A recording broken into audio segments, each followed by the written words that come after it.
तर एकीकडे संभाजीनगरमध्ये उद्योगमंत्र्यांची आज बैठक होणार आहे, तर दुसरीकडे गॅस सिलेंडर मिळत नसल्यामुळे लाकडांची मागणी वाढली आहे आणि त्यामुळे त्यांच्या दरातही आता वाढ झाली आहे। 4 ते 5 रुपये किलोने मिळणारं लाकूड आता थेट 12 रुपयांवर पोहोचलेलं आहे। तर आपण थेट पुन्हा एकदा छत्रपती संभाजीनगरमध्ये जाऊयात। आमचे प्रतिनिधी माधव सावरगावे यांनी या प्रश्नावर आढावा घेतलाय। छत्रपती संभाजीनगरमध्ये गेल्या 5 दिवसापासून व्यावसायिक गॅस सिलेंडर पुरवठा बंद आहे।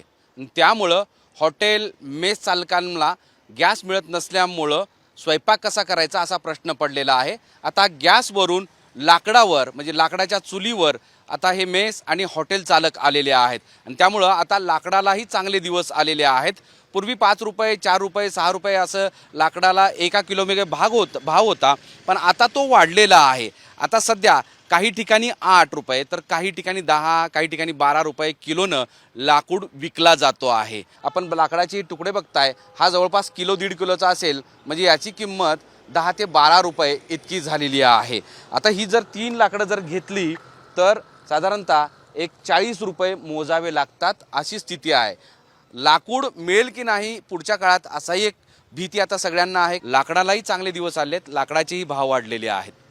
मोहम्मद इरफानचा माधव सावरगावे, साम टीव्ही, छत्रपती संभाजीनगर।